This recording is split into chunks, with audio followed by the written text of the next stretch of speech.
Greetings, everyone. Excuse me. Excuse me again.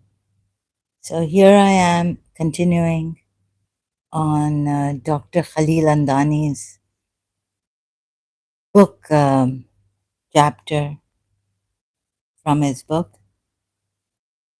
Right. So let's see if I can say this properly. Even so, this is where is this book?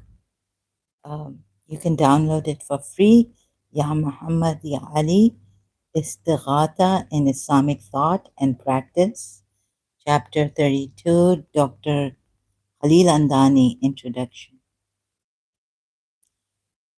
A prevalent feature of modern articulations of Islam, particularly in the West, is an uncritical belief that Islam rejects the existence of any intermediaries or intercessors between humankind and God, particularly in the West.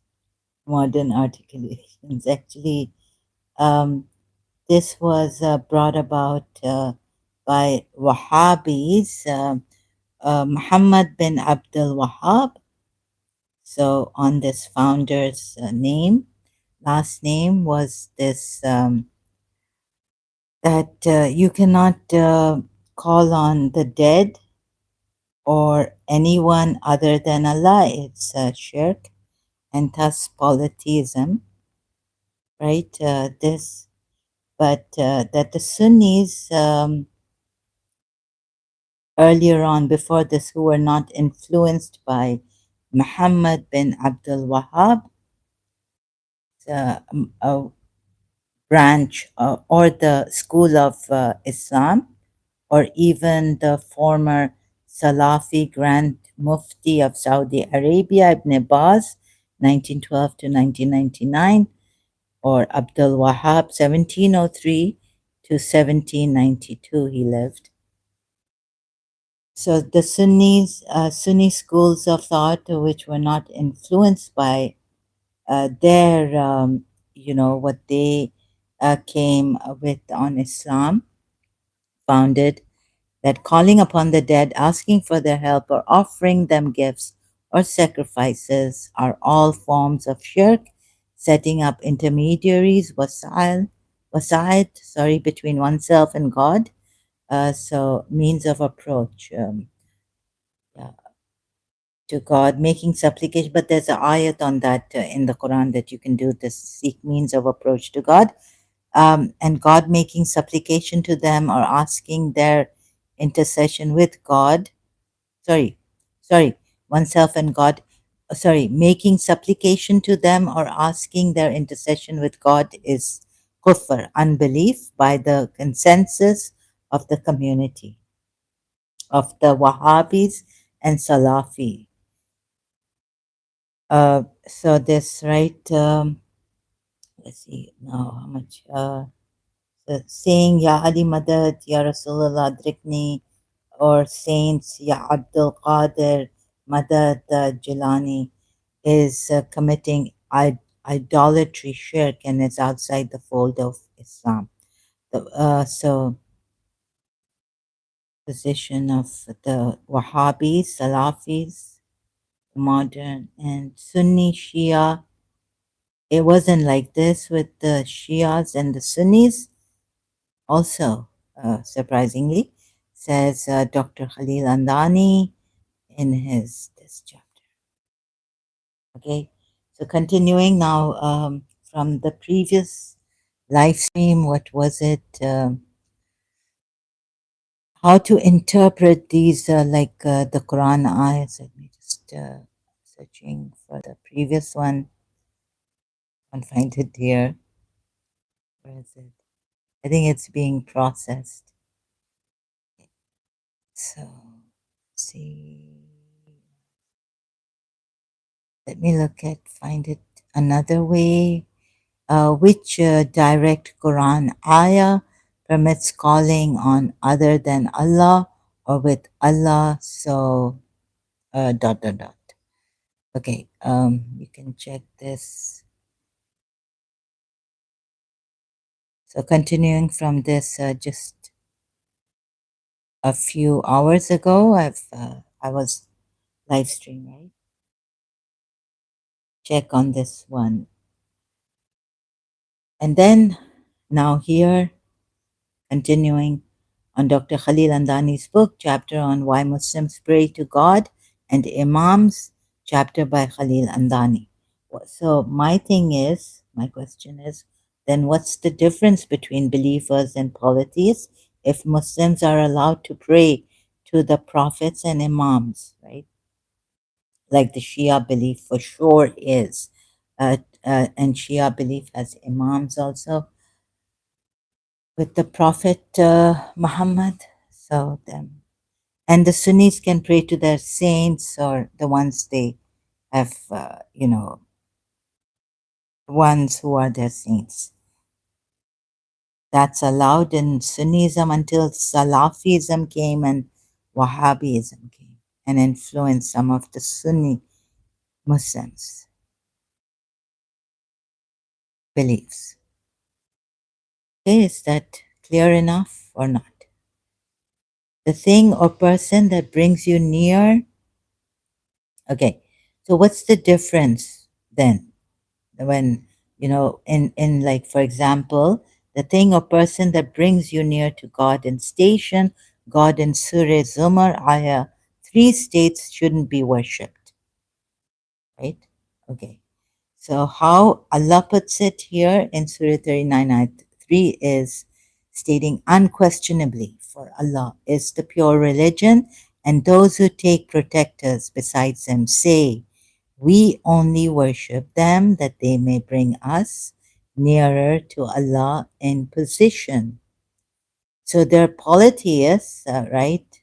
And they're saying we worship them. Allah has put it like this for the polytheists who take awliyas, protectors besides Allah, Him. Here. They say only we worship them.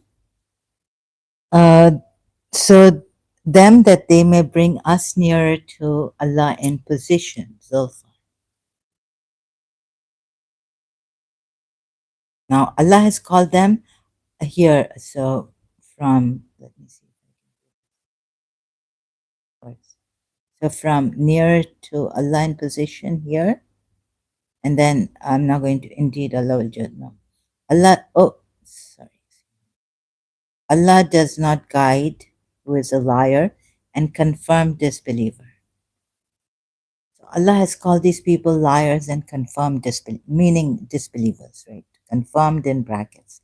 He hasn't put in Arabic confirmed. So this. So then, like, what's the difference? When Surah 5, Ayat 55, Allah has said in singular form, so that's on the same position or status as station as Allah, the messenger of Allah and the believers, special believers like Imam Ali, Shia's take, to be as wali. So wali is a singular form of awliya, and the Arabic word here in Surah Zumar 3 is awliya, taking awliyas besides him, Allah says, states against the polytheism. They worship them, these awliyas.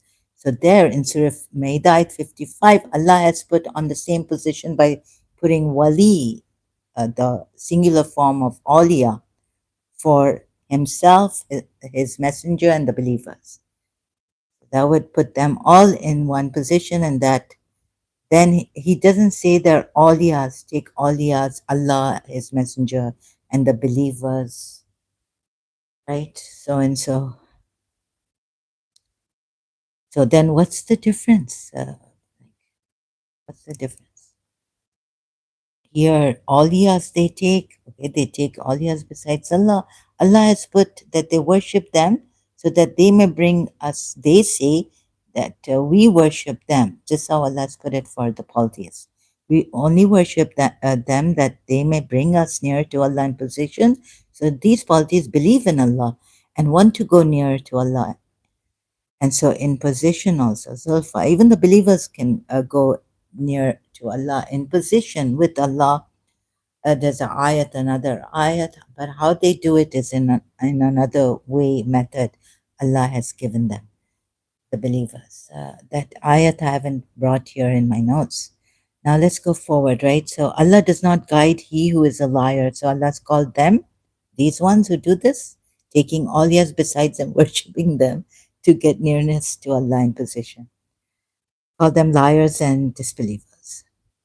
So, like Muslims use methods or rituals to come near to God, like salat, that is a means of approach, wasila, we call it, right? The Arabic word is wasila, seeking means of approach to Allah. Wasila to God is so that is the difference. Okay, let's say the Muslims would say that, like, we use methods which or rituals, right? Ritualistic methods to like salat, to go near to Allah. So that is the difference. We don't worship it, but we use it as a ritual or a method, like a wasila, seeking means of approach to God, Allah. And that it's just a means of approach to God, these methods, okay? Then we come to saints or friends or protectors, awliyas, polytheists worship to come near in position to God, like in Surah Zumar 3, I just read out. To God is not right, they would say, because he's a means, because they, the saint or an awliya, is a means of approach, wasila, or intermediary, one who intercedes, even shafa'a, right? So he's just an intermediary, and this person should not be worshipped, like Salafism and Wahhabism, right? So that's what, and some Sunnis, the influence of that has come in some Pakistani Sunnis I saw in later years of my my years. So this, but so I will be contemplating on this. So we leave it open for contemplation for now until we can come to a decisive conclusion, which is, can these awliyas be worshipped like the polytheists worship them, to come near to the station of God, as Allah has stated in Surah Zumar 3, that they say they worship them in order to come near to God in station or position, right? Got it? Can they be worshipped like the way Allah has put it for these bodies? Oh, so they say, we, again, Surah 39, Ayat 3, we only worship them that they may bring us near to Allah. So they believe in Allah, these polytheists, but they worship these awliyas. Allah states about them, they worship the awliyas. They see, we only worship them. So let's keep this open, right? Like the Muslims would say, but saints and awliyas we don't worship. And the methods like salat, fasting, and zakah we give, or going near to Allah, we say, the believers say, make a intention right before doing it to seek nearness to Allah. We don't worship them. Or if we use these wasilas, seeking these intermediaries like prophets and imams and saints, then even the Sunnis would say that we don't worship them. Okay, but we call upon them. We Sunnis would also say along with the Shias, and we have them as intercessors, right? Shafa, who intercede for us to Allah. So we don't worship them. So, so then even like, what is worship? If worship is not obedience or devotion, but it is devotion to Allah. So, but the Muslims, they say we're not devoted to these we're not devoted to the rituals, but they are actually devoted, right? But we're actually directly devoted to God, or something like this, recognizing that there is no power. But so devotion to the one, now the Muslims would say, recognizing that it's roughly, I've made my notes, the rough notes right now, right? So this. Um, recognizing that there is no power but in the one being worshipped, in Islam at least. This is what worship is, devotion to the one who is the most powerful, and there is no power except in Allah. La hawla wa la quwwata illa billah al-ali al-azim. Right? So there is no power, and we worship Him, no one else. So that's very clear to us, okay? Let's go on. Praying to or calling someone other than Allah. Now, when we come to praying to or calling someone other than Allah, is shirk and not allowed in Quran ayats, right? So the ayats that Dr. Khalil Andani has given in his chapter on this, in his book, chapter 32, right? Even by the Salafis saying that it's haram. So on one hand, istighatha, which the Sunnis mainly call this. We call it wasila or shafa'a, wasila, or intercession, intercession with God. And so, sorry, where is that? Where is that? Where Dr. Khalil Andani gives the history script. Sorry, yeah, I remember now. Ya Ali, Ya Muhammad, Ya Ali. So in Sunni, Shia and Sunni, this is allowed.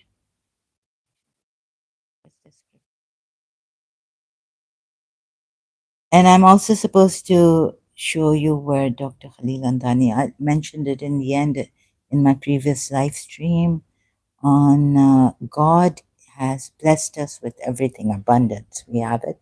But the people who don't recognize this until they are reminded of it through this way or that way, that I will come to later, right? So starting it like this, I said in the previous live stream that I will continue with this, the one that God blesses those, and God has blessed us. So I'll do that later, right? After this. A little bit now on this, the scriptural basis for istighatha.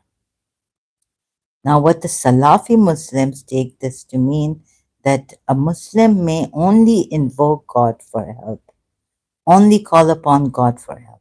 They also cite numerous Quranic verses, right? Surah 10, ayat 18, Surah 17, ayah or 56, Surah 39, ayah, verse 38, and Surah 2, ayat 107, that command people to never call anyone instead of God. Min duni lillah. La, L-L-H, not illa, it's la. Accordingly, they brand most intercessory prayers as shirk. But these ayats are not that clear. However, what has Dr. Khalil Andani said about these ayats? However, this interpretation, what they ignore two fundamental facts about the Quran. First, the Quran posits various kinds of intermediaries through which God acts and interacts with his creation, right? Second, there are numerous Quranic examples where humans seek the help of such intermediaries by directing a request to them in the form known today as istighatha. So, Dr. Khalil Andani is saying that the interpretation ignores two fundamental facts. So, how this should be interpreted, these ayats, Surah 10, ayat 18, with the ones that Allah allows, the calling of another that Allah allows, right? Intermediaries through which God acts and interacts with His creation. And second, like second is our numerous Quranic examples where humans excuse me, seek the help of such intermediaries by directing a request to them, like they did at the time of Moses. Split Moses, they told Moses, we want this and that, tell your God to give us fruits, different fruits. Here, Dr. Khalil Andani mentions the Quran speaks spirit for Moses' time. Where is it? They asked Moses for water, I think, or what was it?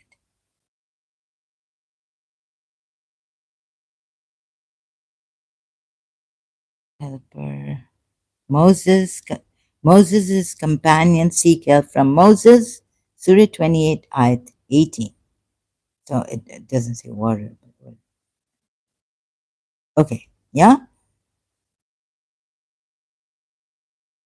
So this, however, then I asked the Shias and the Sunnis who believe in this intercession and wasila, an intermediary, and calling on the saints and others, of course, the Quran ayat has all that. I don't deny that.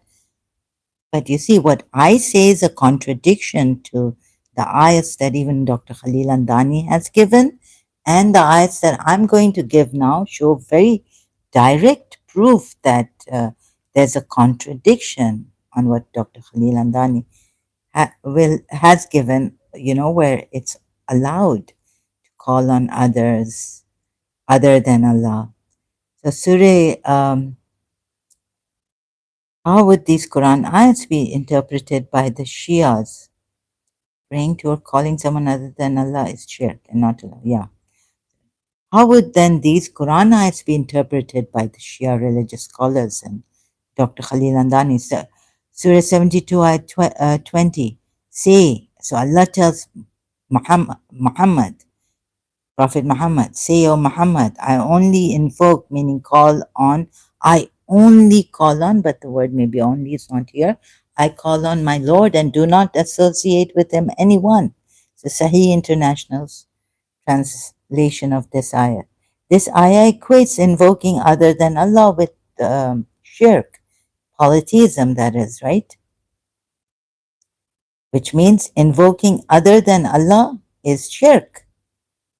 Surah 72, ayah 20. Even with Allah.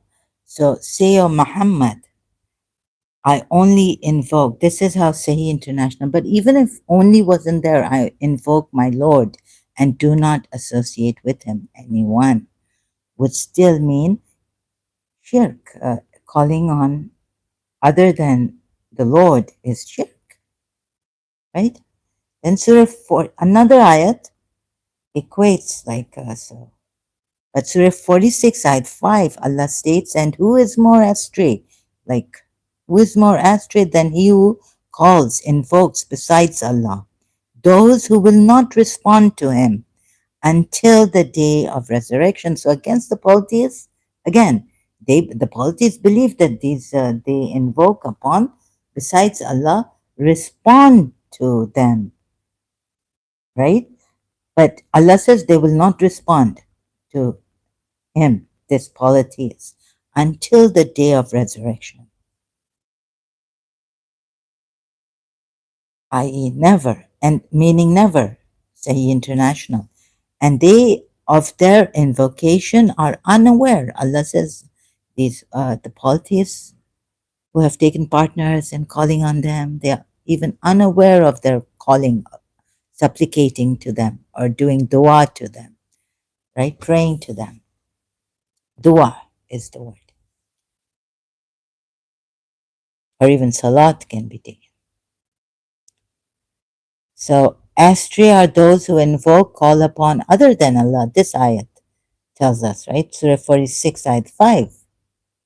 Moreover, They don't even, they can't respond. They will not respond until the day of resurrection, meaning never will they respond. And because they are unaware, unaware of these invocations.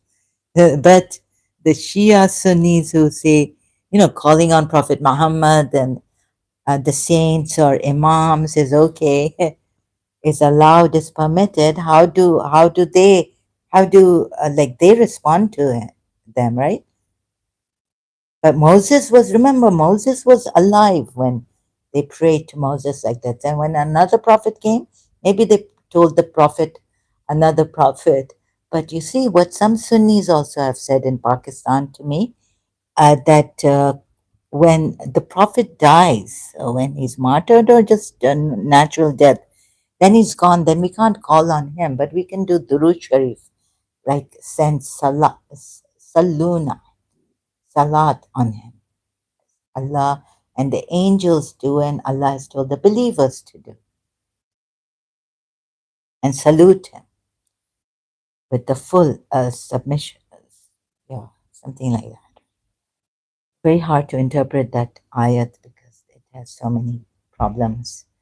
Uh, and it's not blessing, it's salat. I get stuck on that. Sorry, I apologize. Anyways, back to this. So, Shias and Sunnis, those who say. But the Sunnis, yeah, they are. The Sunnis, some of them say that the prophets are dead, those who have gone, then we cannot call on them. Some say this, right? So when Moses was alive, they asked Moses to pray. But after, so the Shias would say, no, it's even after the prophet dies, he's a mercy sent on and he's martyred.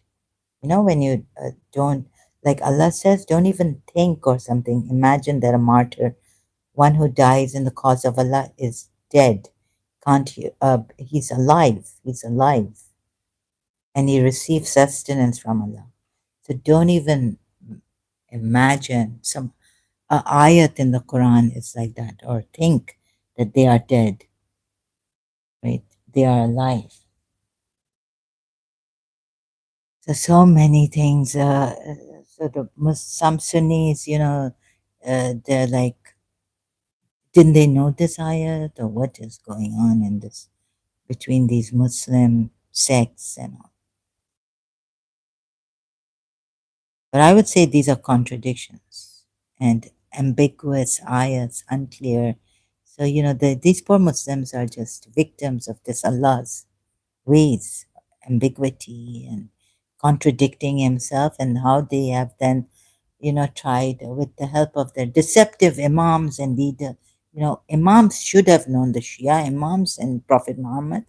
So how they got deceived on these points where the difference is, shirk then. And then those who say it's shirk then call these fellow Muslims mushriks, polytheists. Those who say it's shirk, polytheism, call them polytheists, their own Muslims. There's the problem in this. Because of this one Quran, one messenger at a time, and an imam, and these problems, and such a drastic, like it's such a terrible catastrophe, terrible, terrible disaster, tragedy of Islam. That Muslims are calling each other kafirs have been and all this. So even when King of Jordan brought them to the leaders, and they said, they decided, now concluded, that Ismailis are also Muslim believers. Whoever says a Muslim is a disbeliever and a polytheist is a takfir, like is out of it, out of Islam. Even before King of Jordan and the Mufti, the Grand Mufti of Azhar University, Cairo, had gathered, and they decided there, the Sunnis and all that, the 12 Shias at least are they are Muslims and they should not be called polytheists. or disbelievers. But the Pakistan, some here and there, the Muslims keep doing this. And in other places also, like Sunni countries. So this, okay, continue on the topic.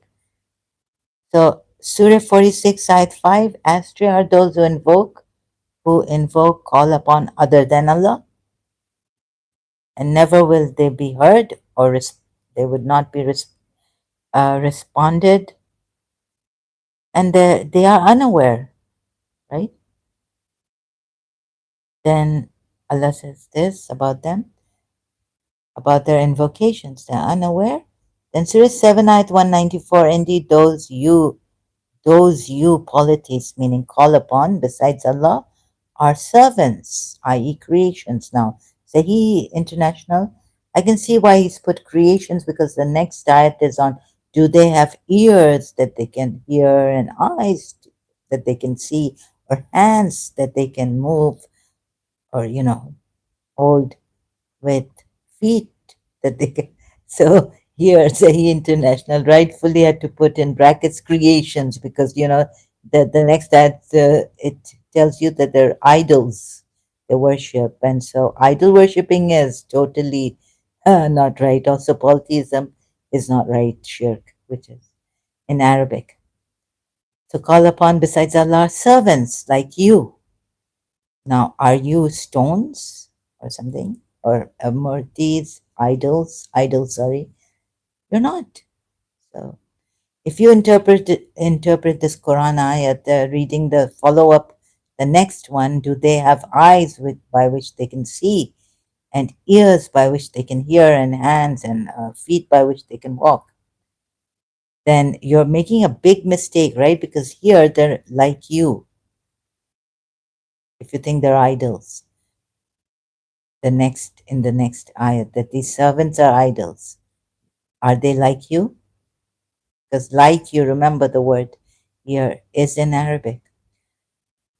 Like you. It means like you. So call upon them and let them respond to you if you should be truthful. Allah saying it. So he's putting it, Allah always puts it against the polytheists like in a very taunting manner, right?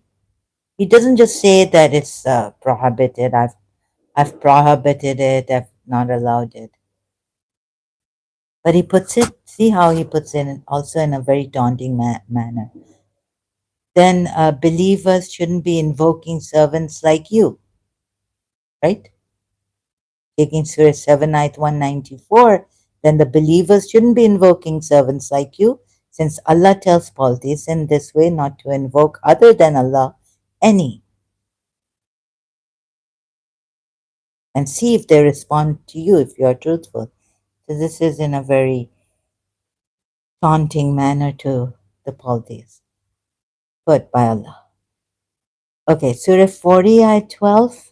That is because when Allah was called upon alone, now it says wahdahu, wahdahu la sharik. No, it doesn't say la sharik Allah. We're supposed to say in salat, in our salat, 5 times prayer is obligatory.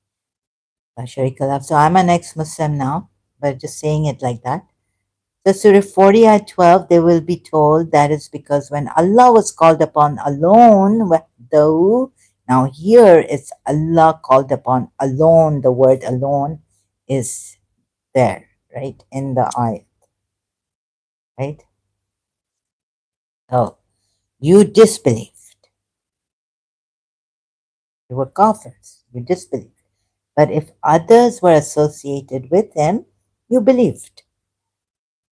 Now, how would Dr. Khalil Andani and the Shias and theologians, Shia theologians, religious scholars of highly and of 12 Shias also would interpret these Quran ayats, tell me,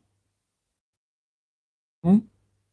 And reconcile with those that have a contradiction, I say, but allow intercession, allow, and they say, oh, since Allah has allowed Shias and Sunnis who agree with the Shias on this point, that calling on them is even allowed because they're intercessors, they're intermediaries to Allah.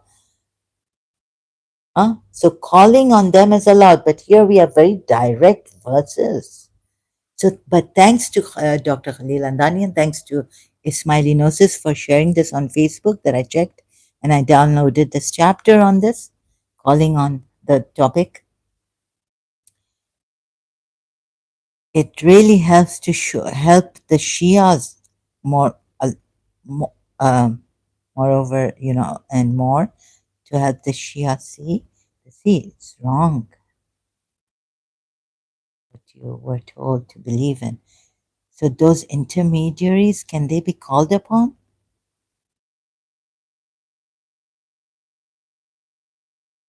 And how would you then interpret these direct ayats which say, so what is Surah 40 ayat 12 saying then? Let me complete the ayat. That is because when Allah was called upon alone, you disbelieved. But if others were associated with him, you believed. So the judgment is with Allah the Most High, the Grand. What is Allah trying to say? Is he right? So one thing on calling on Allah alone and associating with Allah is what? Another thing. But no, see, notice here, polytheists disbelieved when Allah alone was called upon, they became disbelievers according to this Allah.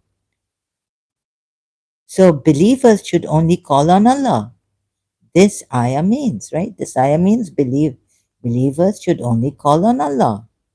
Only call on Allah. And associating with Allah means not calling on Allah alone. So it equates association, polytheism like this Allah does in this ayat. How else would you interpret this ayat? So you leave these ayats alone and you just show them the indirect ones, right?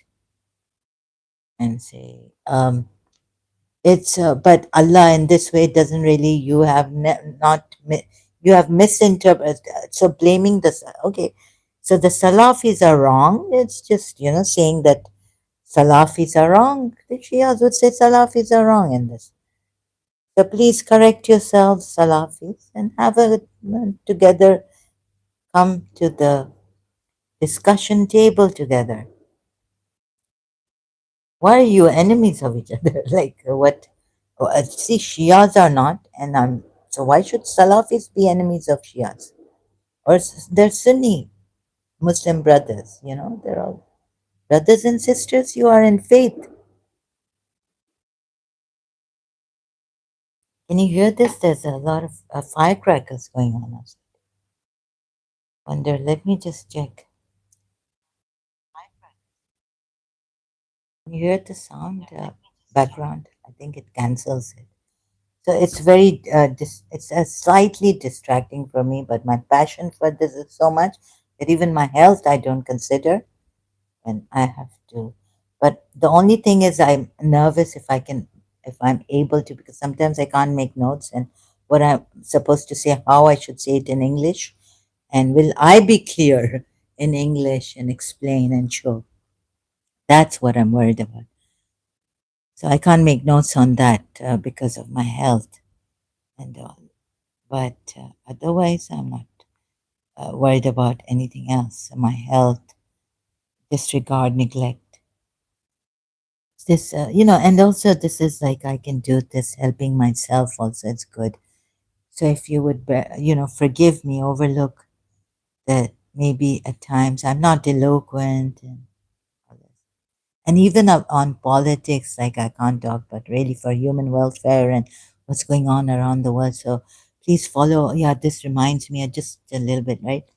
Like these like 2CTV and for human welfare and what the Muslims are doing, the Islamists, sorry, the Islamists are doing. Now they've gotten Sweden, Muslim Brotherhood. And then please, if you like ex-Muslims, subscribe to now the Iranian lady, wonderful. She's very good, like she knows her political science, she studied, or so her name is Goldie Gamari. Ghamari channel. Join her. She's really good. She's very eloquent, and she speaks on topics like Muslim Brotherhood, terrorism around the world, with the Muslims, Iran, in Iran also problems. Hamas, why is Hamas executing Palestinians? Mossab, Hassan Yusuf with Mossab. And so she can talk about these matters, and you can, if you're interested, ex-Muslims, if you've come here, please subscribe to her, Goldie Ghamari's channel, and 2CTV, and there are others, right? But now recently, Goldie Ghamari, Ghamari or Ghamari. Sorry if I mispronounced her last name.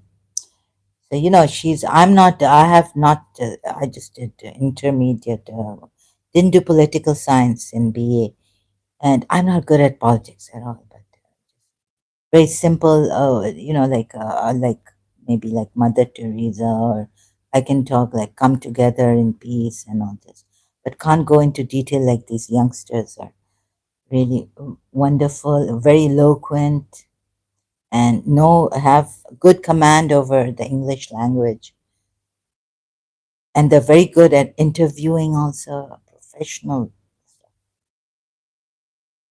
like ex some most ex-Muslims, also Abdullah Samir and apostate prophet,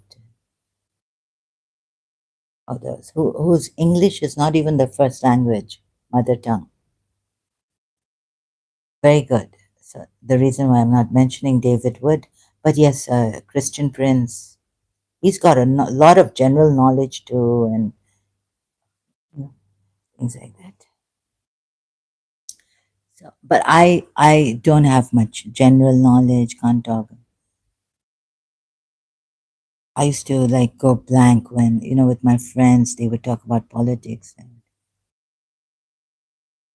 go off. Right. So I'm not at all eloquent in these matters, and not even in this. But I managed to do this because it's a passion. You see, it's something that I've got now. Truth seeker.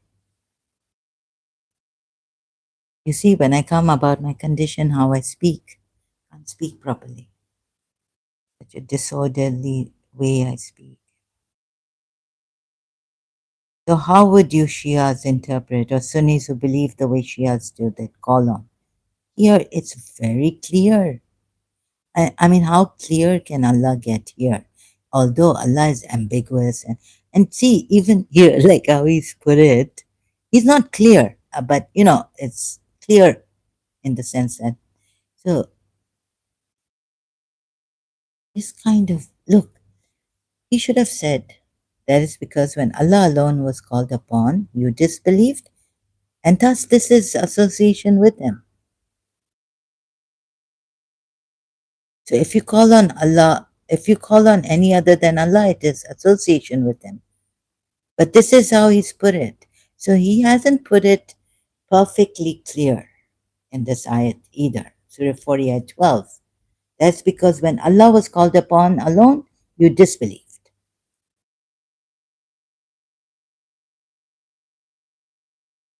But if others were associated with Him, you believed. So what does this mean? Like they're two different things, or are they the same? So meaning that that's because calling on other than Allah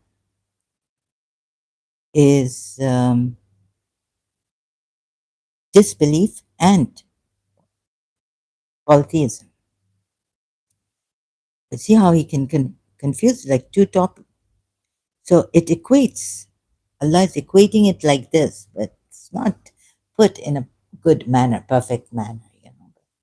Anyways, we can still see that it is clear enough that it is equating calling on someone other than Allah is polytheism, is mushrik. Oh, sorry, is shirk. So you are a mushrik if you do that. Got it? So you have to a little bit work it out, slightly. But he couldn't be that clear in this. And how clear has he been in this? Say who? To whom? So some Shias will, Like they can put word, like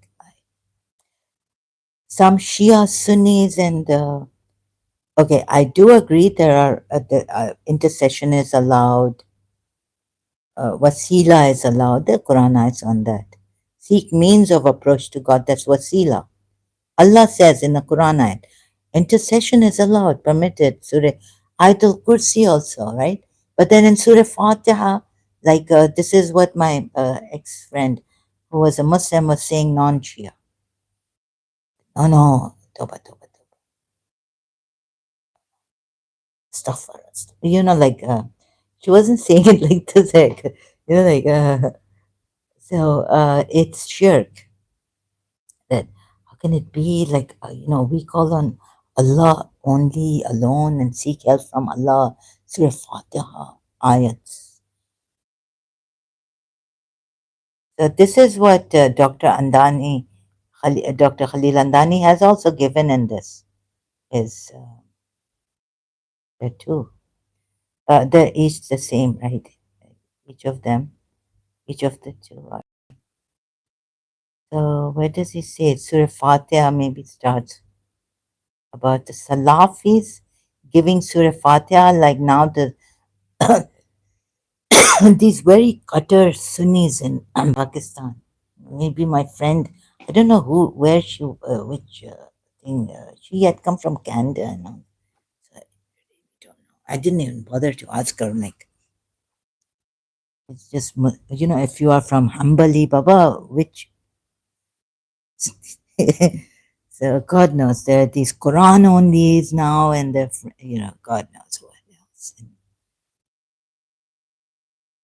just don't be enemies to each other, right? And hate each other. I mean, the Sunni, the Orthodox utter Sunnis, very strict ones, would lean towards the Salafis, would say about the Shias, and they would not only hate the Shia practices, but I think hate the Shias for. They would say that you are doing this, okay, you're going to hell, and we want to save you, but also, like, some of them say that they are giving a bad name to our religion, Islam. They've made it polytheistic. See? So that's why, like, why don't you stop giving a bad name to Islam? And by dividing yourself, making sects, like, call yourselves Muslims only, like, so they would come like this with that hatred, a slight hatred, like, it's okay if you hate someone. I say hate someone, but hate them if you're hating them for the right reasons, like they are bad people, they are rapists, they are murderers, they are mischief makers, they harass, they annoy, they are troublemakers. Okay, say okay, that's all right, right? But don't harm them, like or and then if you hate for religion purpose, like Allah hates the polytheists or something, like Allah hates, it's like hypocrites. This is the way Allah puts it in Surah Safat. So if you hate for religion, Surah Safat ayats, Allah greatly hates those who say what they do not do, right? So, but don't go around harming them or taking their lives, right? So, like one Sharif Khan here. Now, why do you want to kill me? you know, why do you want to unleaven me? Oh, you haven't been gone case finished as yet, he said here. So, why do you want to finish me? Well, okay, you can hate me, but you don't have to. I have the right to live as long as I'm not harassing you. I'm saying something against your religion. It was my religion and it's academic, and there's freedom of religion, United Nations human rights, right? So look at that and learn from there that you don't have to, you should not. You don't have the right to take lives just because I left my religion and I'm talking about it and helping the Muslims to leave this religion. You don't have to take lives. You can hate for the right. But I think social media would not even allow that. Right? But I say, okay, hate us, right? But don't harm us and don't come and take our lives.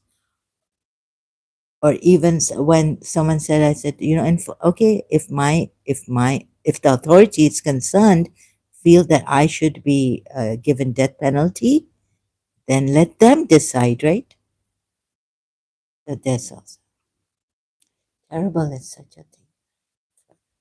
Freedom of religion. So learn the secular system or Christianity even or Judaism. Some religions, so if you leave if they leave their religion, they don't get death penalty or harm, annoying them and all this. And in what ways annoying them? Like in Surah 9, Ayat 5, you know, Abu Bakr's, the tafsir on Surah by the Sunnis. Shia's also tafsir is there, like that. But not like in Surah 9, but you should, polytheists you're supposed to kill, like Surah 9, Ayat, no, Surah 2, Ayat 193. Polytheism is evil, so both Sunni and Shia. And you're supposed to fight them. Who is here? Muratad 1489. Muratad. Dawat-e Murtad. Hello, hello, Dawat. Thumbs up. Oh, thank you. Thank you so much. Hello, welcome again, Dawat-e Murtad. Welcome, welcome, Muratad. 1489. He's given me 2 thumbs up. Oh God, I'm always on my guard, like someone would come here and attack me, like personal attacks and all this. So thank you so much for this. You're most welcome. It's a pleasure. It's an honor. Dawat Murtad, thank you for being here also. Much grateful for your time and attention here. Both of you, thank you so much. Now, what else? But I'll be searching now. Let me just go to the metaphysical explanation of calling on the imams and the prophets and the imams. Sorry, mess up then. Mullahs, where's the the metaphysical, right? Oh, it's a long chapter.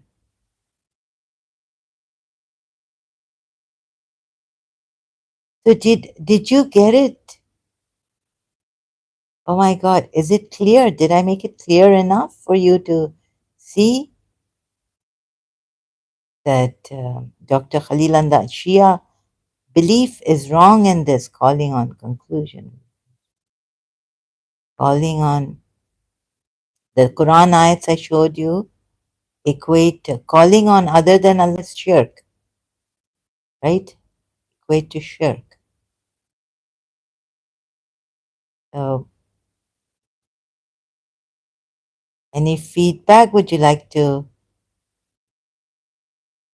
I think Muratad, are you overwhelmed or something? I also do this, and I want to give much love to someone because they're giving love to us. I just put a heart there because I'm out of words. I'm not eloquent also, and then overwhelmed. Can't find words for it. Can't find words to thank them. Where's that? Every time the metaphysics of istighatha. Now, Dr. Khalil Andani comes on this, and you see, in my previous live stream, Allah has blessed you. You have everything, you have abundance. So in Khalil Andani's words, he'll put it in a different way here. Which chapter, which paragraph? Reactive model of how God hears in response to human acts of prayer and supplication. Many modern people assume a reactive model. Devil is in the detail. Meaning, devil is in the detail. That's what a friend of mine said, a very good friend of mine. Yeah, but I wouldn't, I don't know, devil is in the detail.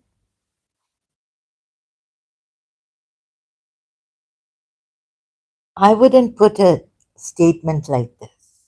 Dawat-e Murtad.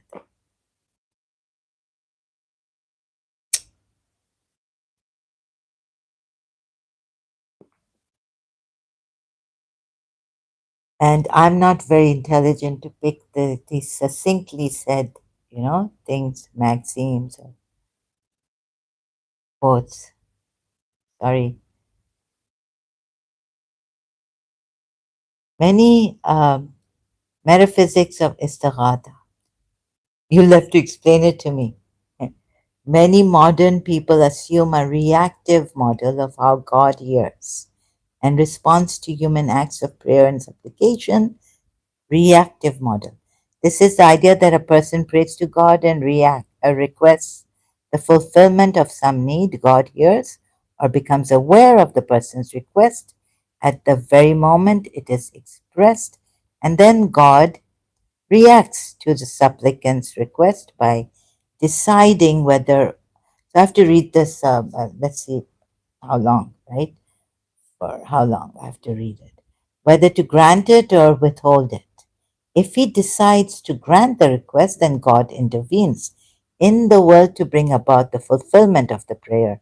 Although this understanding may appear popular and intuitive today, it is incompatible with the metaphysics of Islamic philosophy and mysticism.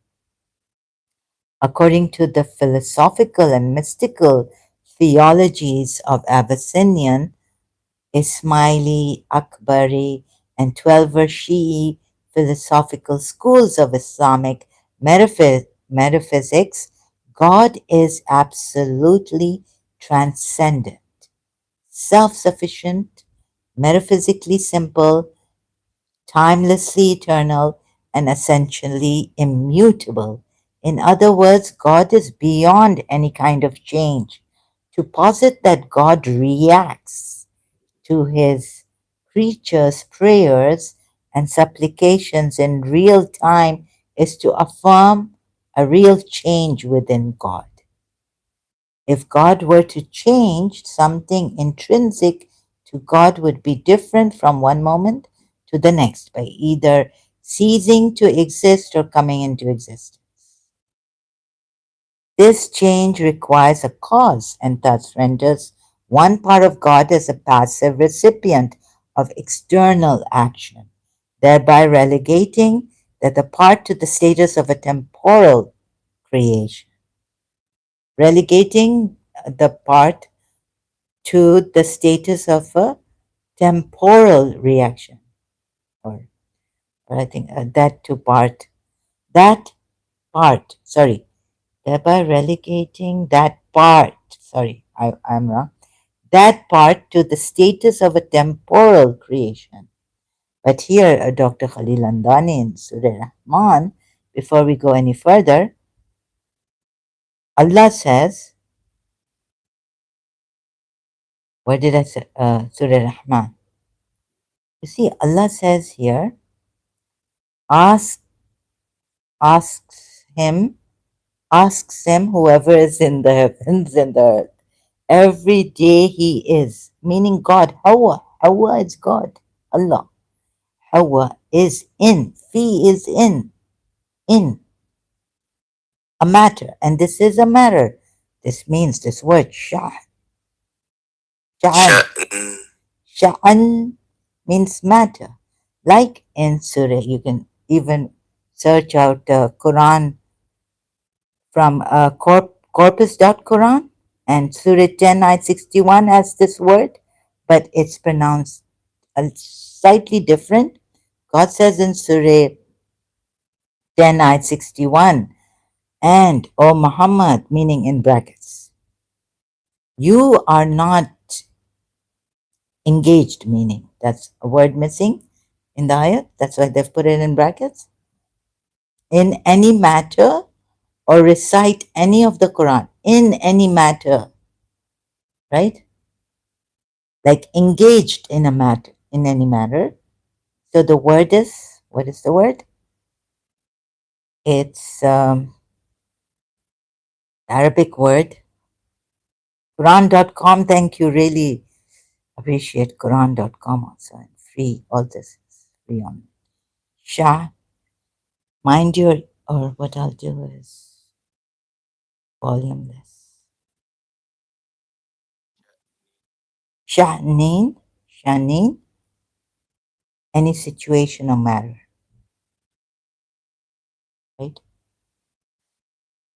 So, a little different. Just let me take a break here. Pause. Oh. So, Allah is in a matter.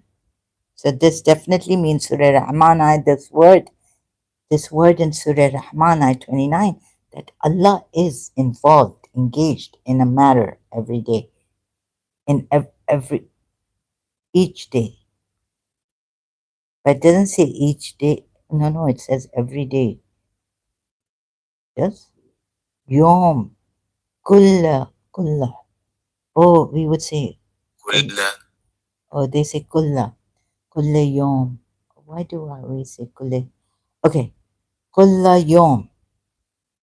Ah, so every day he is in a matter. So even though the word is pronounced slightly different from Surah 10 Surah 10 ayat 61, it means the same. It has the same meaning.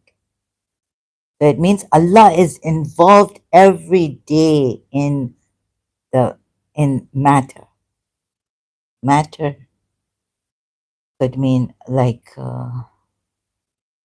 the affairs of the people, affairs of creation, right? So here again, what the Shias have missed, because of course, Shias' belief is that Allah is beyond this creation. He has his own existence, which is not our existence, and he's not engaged in anything.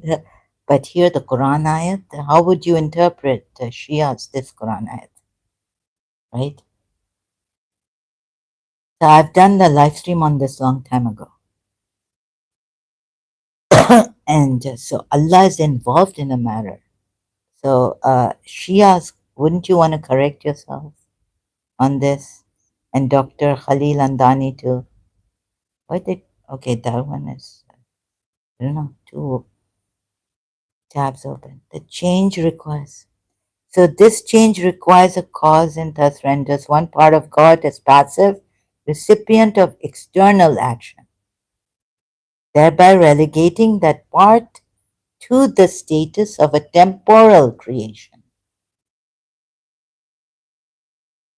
So this goes against this interpretation, or explain what would then be the interpretation of Surah Rahman ayat 29? Please tell me.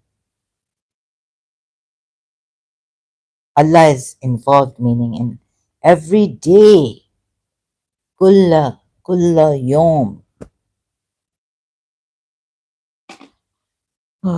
in a matter, in a matter, right? So your Allah Shias is not beyond existence, and like so he doesn't answer like every day to your prayers. He's given you everything. God's timelessness further entails that God's creative and sustaining action by which he causes all creatures to exist at every instant must be a single timeless and eternal divine action. I don't know how to put it in my own words. Sorry. So the Islamic philosophers, the Ismailis and the Akbari mystics, sorry, variously refer to God's single and timeless divine action as God's command, Amr, Amr, Amr, Amr. Okay, sorry. The first entification of the, okay, I'm not going to pronounce al-awwal, al-ta'ayun, al-awwal, and the all-merciful breath, al-nafs, nafas, al-rahmani. In one of his Ismaili works, Nasir al-Din al-Tusi describes, we have 12 rishiyas also from al-Tusi prayers, duas, supplication to Allah also, and the Imams, or mostly Allah. So it describes the command of God as follows. Is okay, I'm not going to, is it important? Existence, cause of all creation, existence. One command. So he's given the command for creation and existence to be, and it is, right? Also, that according to the, I think this is what they mean. If I'm wrong, I apologize. I'm not going to read all this. Mullah Sadr also speaks of God's eternal act of existentiation as his command and word. The word is the high spirit, which is said not to fall under the shade, which is said not to fall under the shade of be, because it is the same as the word be, kun fayakun, which itself is the same as the command for be, is God's command, right? Through which things are existentiated, right? Come to existence. According to Ismaili, Akbari, and Sadrian metaphysics, God's creative command flows upon, shines within, and reverberates through all creatures. This means you have abundance. Allah, oh no, wait a minute. Let me not put the cart before the horse. It is the beingness, wujud, that manifests within every contingent being, mawjud, right?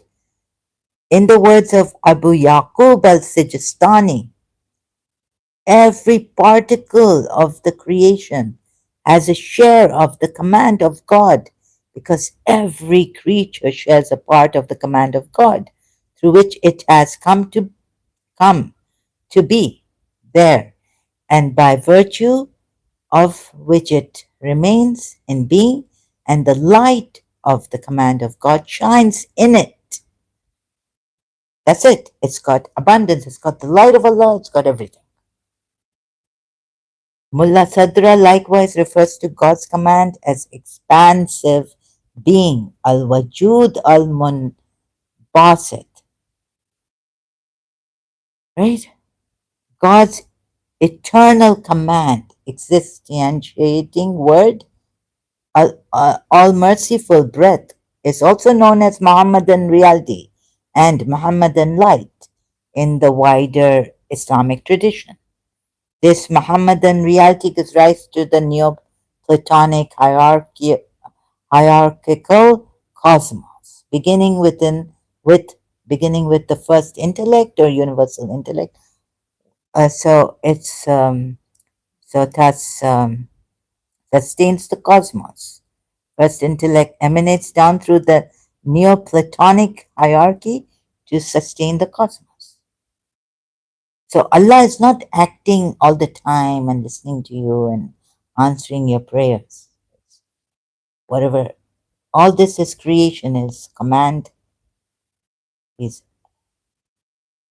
created to, it's going on. It's responding, reacting. Allah is not reacting.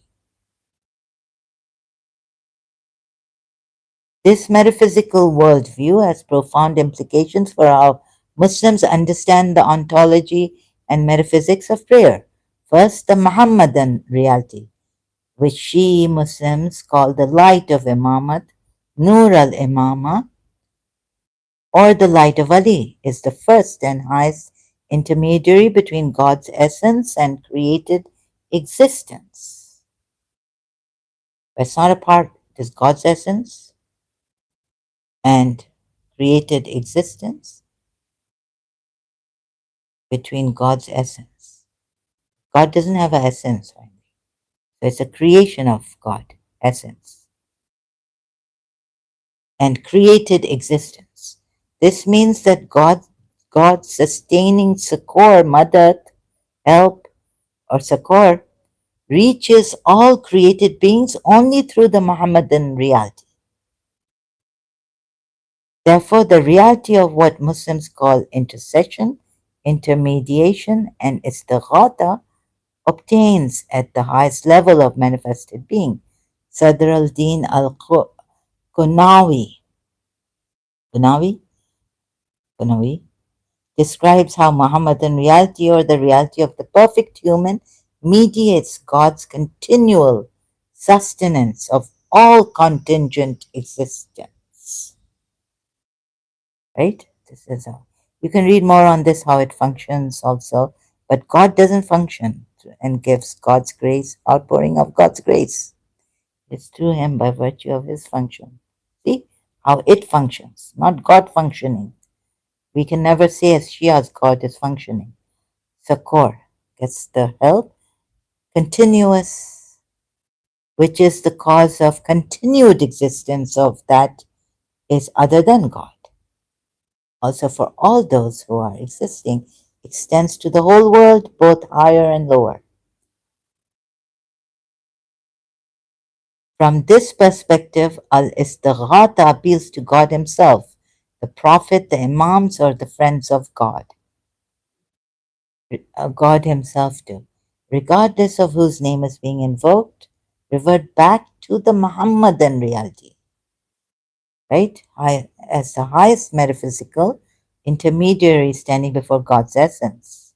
Okay, so God has an essence, which we cannot know. Imam Ali has said we cannot, if you try to, we can't know God's essence. Maybe it's God's essence is created. I'm not sure. I think it's something else, but okay, let me just not talk much about this. This is because the Prophet and every perfect human, al-insan al-kamil, who function as the Prophet's successor in every era, are the human mirrors or loci of manifestation, mazahir, of the Muhammadan reality and divine names. And the divine names, which are the attributes of Allah. But Imam Ali has said, keep the attributes separate from Allah, because otherwise you go into shirk, polytheism. Secondly, Islamic Neoplatonic metaphysic entails that God is constantly and maximally bestowing His blessings, favors, mercy, and provision upon all creatures without interruption. Yeah? So that means you have abundance. At every moment they exist, continuous, and in abundance. It's already given to you by God. Blessings, the whatever, favors, mercy, provisions, already yours. But you have to realize them. You see, Ibn Sina held that God is constantly bestowing blessings upon created beings. However, who are the more receptive ones? So until you recognize it, and then you can receive it, and those who, it depends on whether you believe or not. So if you believe, you're more receptive to God's this everlasting, abundant blessing, while you are in existence, living. All creatures, creations of God, are enjoying this. Ibn Sina recurrently asserts in his works that God generously bestows blessings on all His creatures and never withholds the effusion of what is suitable for them. Okay, so in short, all creatures, whether you believe in God or not, by His will, The reason why some creatures seem participate in more or less of um, the reason why some creatures seem to participate in more or less of God's blessings, with some creatures being superior or more favored than others, is due to their different levels. See? Different levels of receptivity. There. So this is what I couldn't find in my previous live stream and explain now. I mean, in my previous live stream, but I couldn't find it. This means, like Shakti Gawain said, Bibi Fatma Zahra said to Abu Bakr in a case against Abu Bakr Fadak, God has given us abundance, right? Like Shakti Gawain has said in her book Creative Visualization, the divine, we have abundance. Although she was not a religious person, she was just a spiritual person. So can we safely say that God's blessings, each and every creature, but it's the receptivity that, or to it, which makes it different levels, on different levels. You get it? Every originated being has a different capacity to receive the blessings that God is eternally and continuously in abundance emanating, right? So this is what I wanted to explain. And then you have Ibn Sina explains also all this in abundance, right? So this is how Prophet Muhammad becomes an intermediary, and you can ask Prophet Muhammad, say, Yeah, Ali, even Ali also, then Ali is mentioned the way Dr. Khalil Andani.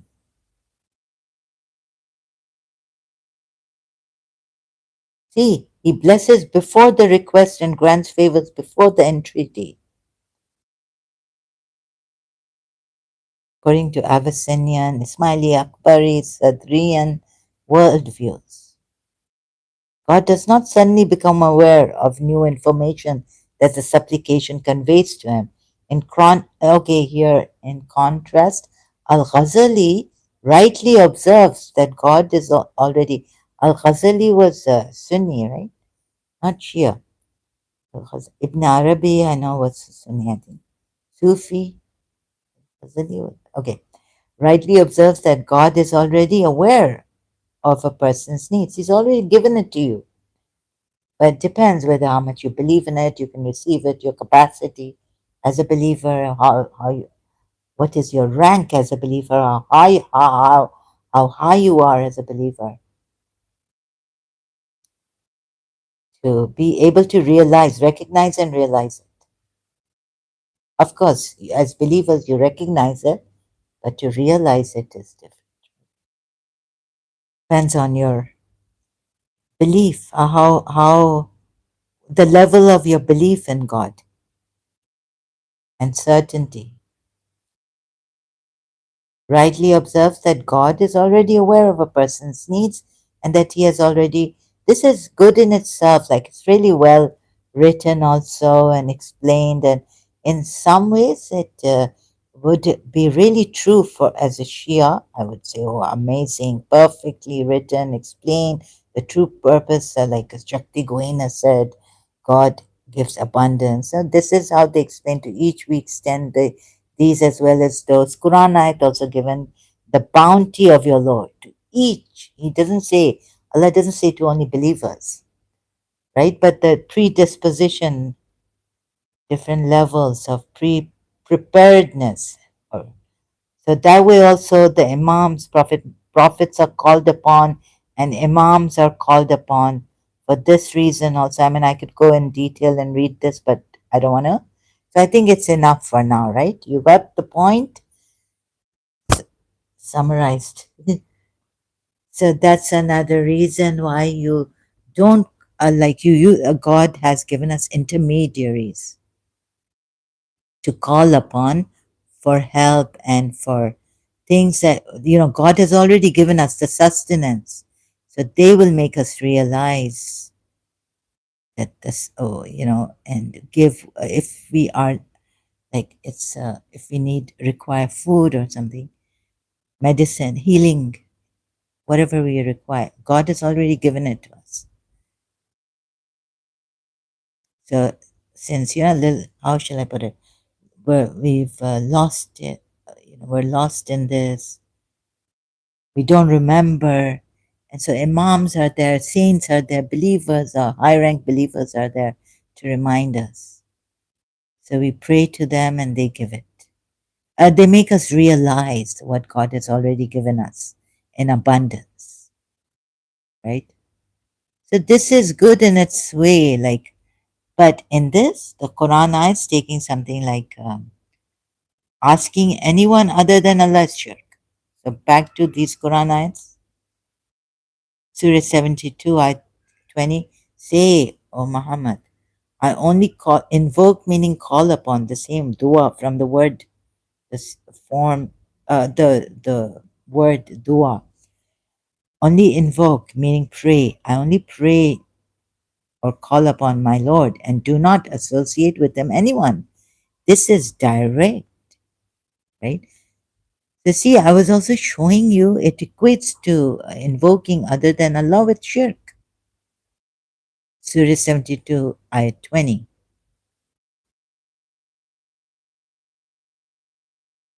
Yeah, Dawat-e-Murtad, they also say, a idle mind is a devil's den.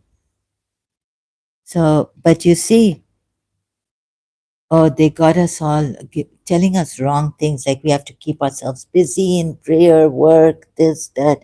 Shia, Ex-Shia is also another uncle of my mother's cousin. Like, he said, and they, not only him, but I've known this, like, even the Muslims say that the devil's mind, oh, sorry, the, an empty, idle mind is a devil's mind or a devil's den.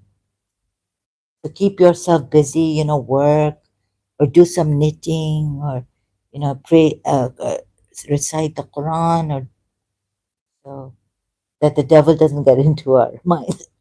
Sitting idle, but the thing is that Dawat and Murtad, I realized that like Shiva sitting, like sitting, do breath work, concentrate, keep your mind, keep it empty. If it attacks, don't give it. That's not the devil's den, actually. They scared us. Like we have to all the time keep ourselves busy, busy, busy. Even Muslims, Shia Muslims, like that. Like don't just sit there, go into your you go into your imagination and this is the devil.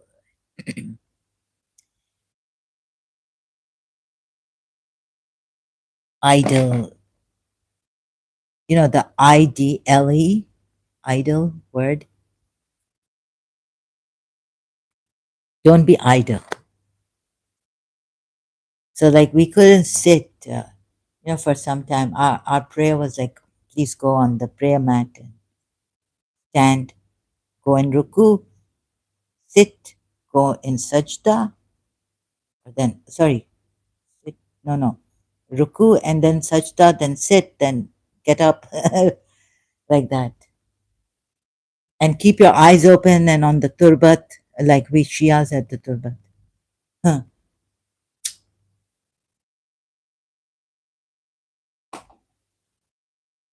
And if you're sitting there, start praying dua. Open a dua book or whatever, however, now on screen. Do something. Keep yourself busy.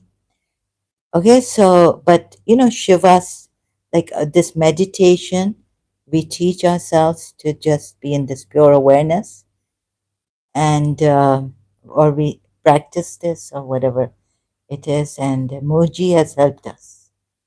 Moji's meditation, great. Without, yoga and all this, like, or too much meditation, like you just see, that, okay, you marinate in this pure awareness, he's just ripped off, taken off seven veils. And this is you. This is the truth. This is like, this is God, pure awareness. And so what does he say? He says, empty yourselves, empty yourselves. And just by sitting and just empty, if your mind can become like empty, just still. So you see, the Bible has this, like, be still and know I'm your God or Lord, right? So the stillness, like in our Shia also, the silence has a lot of value, right? But still they say keep yourself busy. An empty mind is a devil's den or home. No, no. The mind is the culprit. Devil, empty or full. Mind is always seeking, and mind is the culprit attacking. It has good things, it kind of deceives us, you see. But of course, through the mind, we can create many ideas come, and but through the heart, feelings, your heart will not get you very far. Like you can't sell anything, uh, having relationships with through the heart we have these bonds and all this, but through the mind we make things, and yeah, we create. Inspiration would come, I think, from the mind or the heart. So like, artwork, hardly anyone much. Europeans admire Western or secular system, maybe, but Muslims know, so the mind is very important, and even for the Westerners. And if you want to build buildings and high tech things and movies and all this, of course, that's also artistic work, making movies, directing and producing.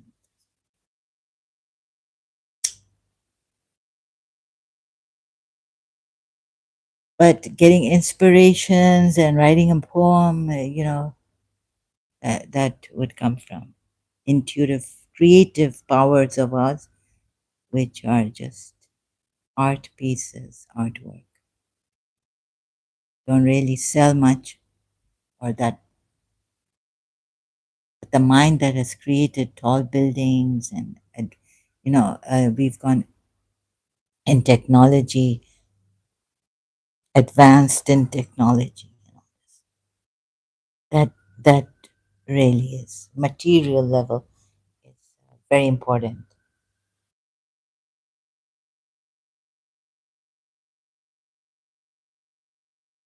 So you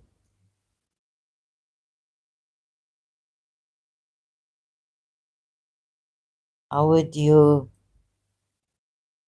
interpret Shias and Sunnis who take this chapter, like, what is it?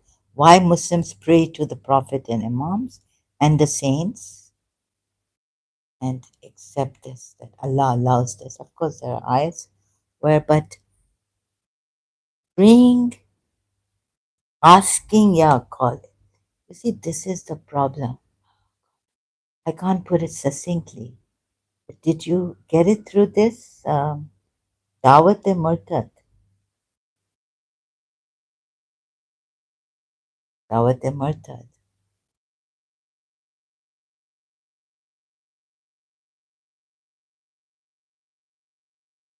Are you still here? Anyone who can tell me, give me feedback on what I asked for? Did you get this?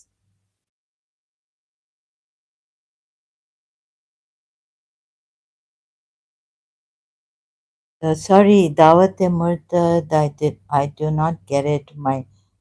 I asked you for something and the devil is in the detail. I started to think, oh my God, am I the devil? Explaining in detail, although Murtad is, so he's an they are ex-Muslim, right? Dawat means invitation to apostasy.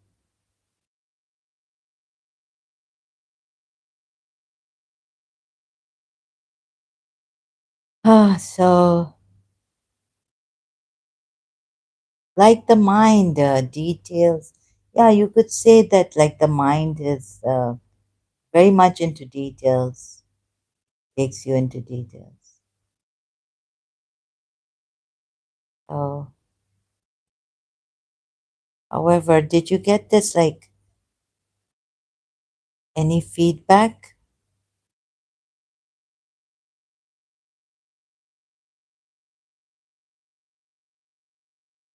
Surah 7, Ayat 194. Indeed, those you, all these meaning, call upon besides Allah are servants like you.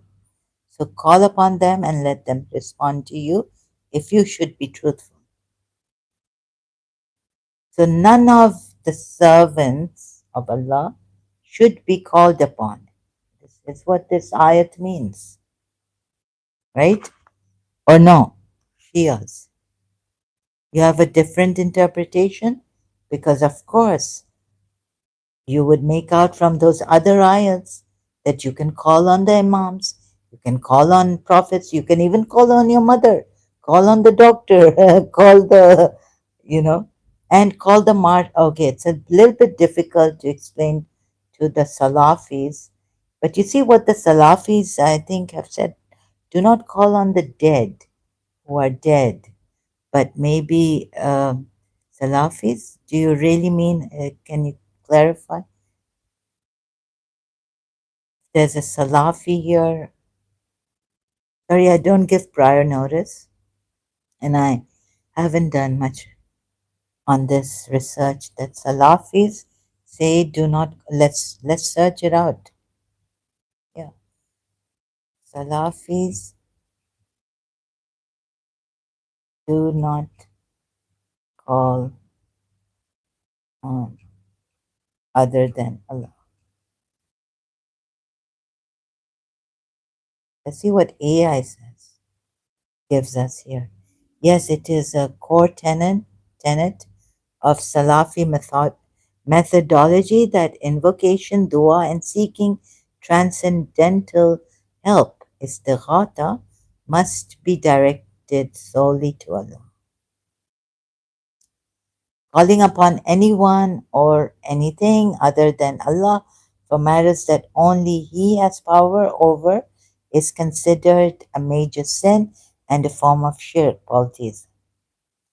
Yeah, that's true. But Salafism, you know that I found much contradiction, and then going to that ayat, if you find much contradiction in the Quran, then the Quran is from other than Allah, many errors, and all this. So in that, Islam is false, but now we're on this point of shirk, and they do say that it is taking these ayats, right, that I showed you,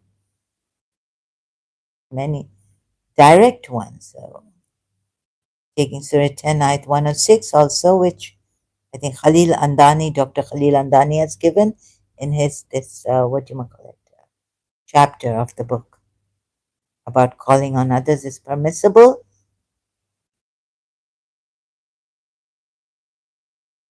So they say intercession is permissible, and this is how their metaphysical way. The Akbaris, the Ismailis, the Shias, and help for the Shias. Dr. Khalil Andani, 12 Shias, metaphysics of it, explained and well, perfectly well.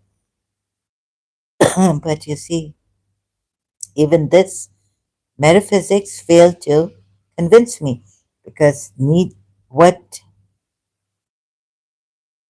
help is required here. They have to explain. See, the Quran and Allah hasn't explained like this. Or the Imam, present Imam, explains to them, and then in Ismaili 12 Shi Imam is in occultation.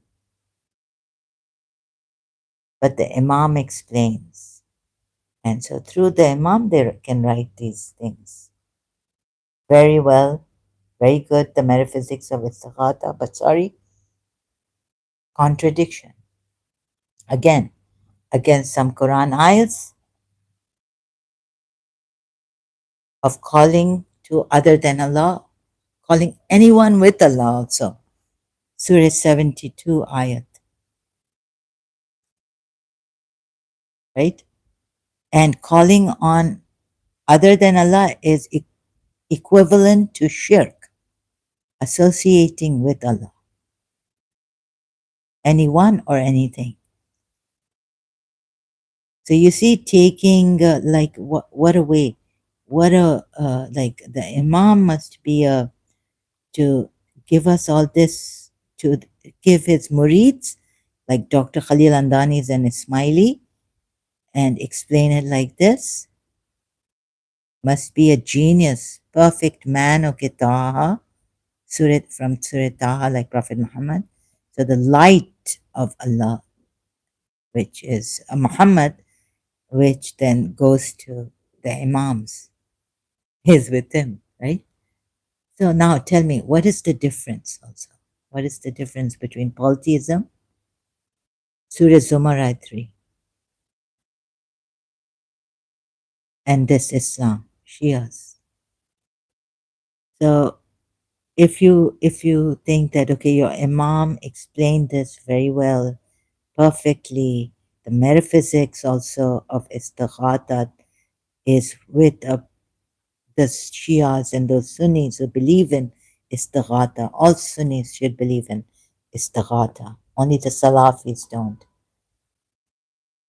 But the Salafis take these ayats and say, no, no, we cannot. Better be safe.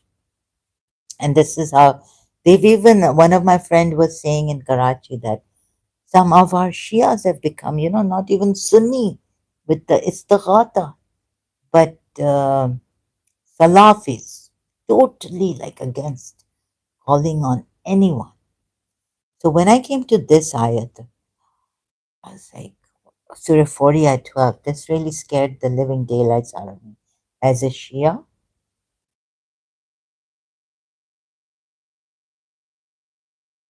you see, this Allah doesn't allow calling on other than anyone.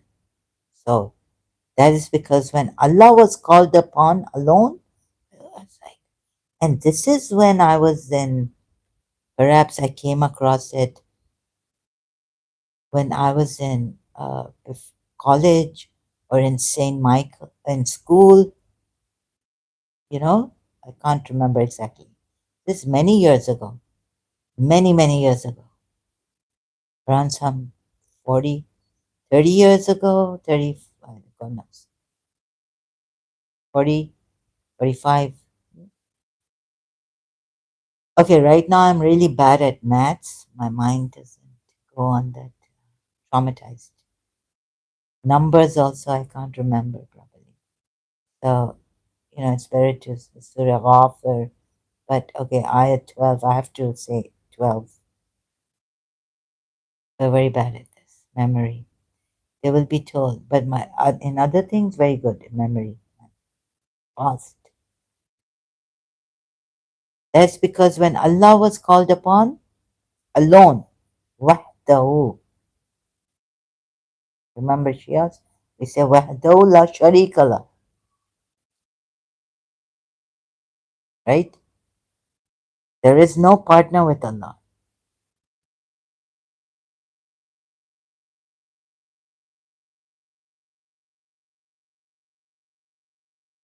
So alone, wahdahu, alone, right? From one, wahid, Allah alone. There's no partner with him. You disbelieved. Call also the word I can show you. So, but if others were associated with him, you believed. So Allah is equating calling on other than Allah to be shirk, associating with him. And this is with him, right? Surah 40 ayat 12. How would the Shias then, those who believe in istighatha, Sunni Muslims, uh, interpret this ayat? Please tell me, Surah Ghafir. Oh, what number? See how quickly. of 12. Huh? Now look at Quran.com 12. Thanks to Quran.com. I really am so grateful to this Quran.com. I cannot tell you. So many errors finding it, knowing in Arabic and English translation then, and the translators and all this very made it so easy for me to find so many errors and things in the Quran, omissions. That is because when Allah was invoked, du'iya, yani it comes from dua, the word, called upon, prayed, like supplicated for, alone, wahdahu, alone, you disbelieved, kafartum, kafartum, you disbelieved. But if others were associated with him, here it's behi, with him, with him. You see, it's not even besides him. I had to search and search for Quran ayahs on this association with other, calling on Allah, calling on besides Allah, other, like other than Allah, calling on other than Allah. I couldn't. Oh, it was such in the beginning, like many years back, trying to help the Shias. They'll say, "Oh," but here it says other than Allah, or besides Allah. But Allah has with Allah. It doesn't say. But here, look, it equates with Allah, associating with Allah, calling on Allah, calling on other than Allah, like this means, right? This ayat means, and equates it to association with Allah. You believed.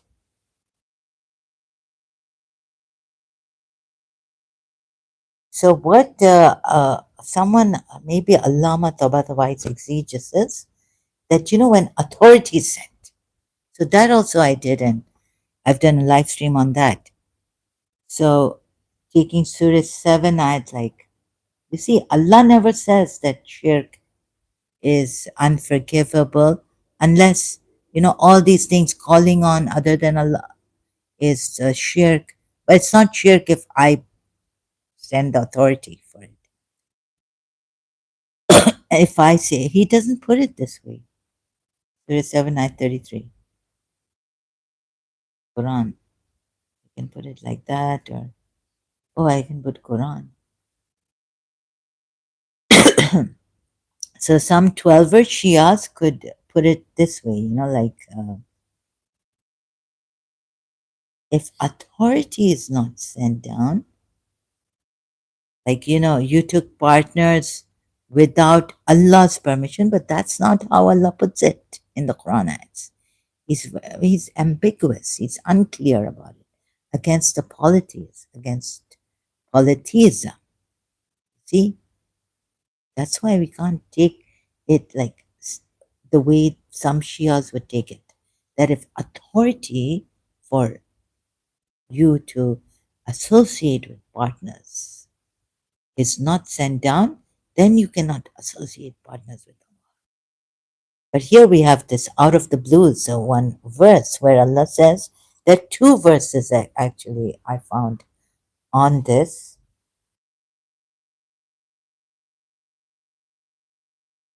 And that others you associate with Allah what not He has sent down of it any authority.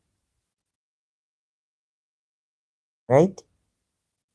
So now I couldn't find a direct ayat that Allah has not sent. Allah never allows, will never allow, will never even authorize that you associate someone with Him. Would never do this, but it's implied in the Quran ayats I showed you on this topic also to help the Shias.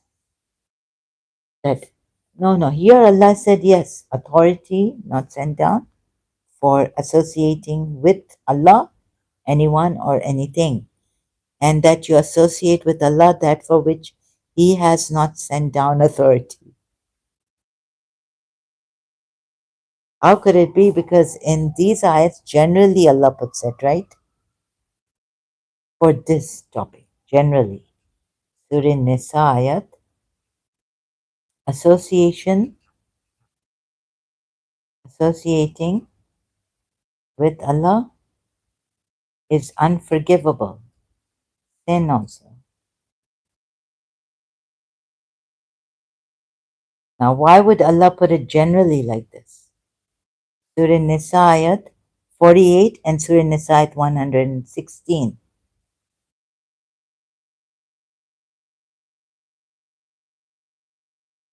Huh? 48. Let's go to Quran.com, Surah Nisa ayat 48, where how Allah puts it. Let's see here. Indeed, Allah does not forgive that partners be associated with Him. Generally put, right? For this here. Does not forgive that partners be associated with Him, even not only not besides Him, but with Him, yabihi. But He forgives from other than that for whom He wills. Like He can forgive rape and all this, but of course, like stealing, maybe even adultery, He can forgive. You get away with it. He wills, and whoever, but He never forgives this. Never ever associating partners with Allah. Billahi. Right? Got this right? Ah, Billahi. Billahi, yeah. With Allah. Then surely He has fabricated a sin tremendous, azim. Indeed, Allah does not forgive association with Him, but He forgives what is less than that for whom He wills. He doesn't say, unless I send authority, like He's put in Surah 7 ayat. That's another contradiction. Surah 7 ayat 33, I just showed you before this ayat. So this. So if the Shia, any religious scholar, Shias, tell you that no, authority here, you can give him this, what I've shown here. And let's please have discussions and in a friendly manner. We're not enemies of each other. Okay? Just because we don't believe in the same God or a God doesn't mean maybe you'd be thinking that, oh God, Shaitan has not gotten into her. And in this way, that she wants to show that she's not a believer in God, or she's a believer in the universe power. This power that I don't call God, this religious God I don't call, but whatever, higher power. And, she's just, Shaitan has gotten her, like she's deceiving us by saying that she's not our enemy. Any disbeliever is an enemy, is evil, is a devil, according to Islam. Whether Shia, Sunni, Salafi, this anonymous, what is it? What's the word? Anonymous.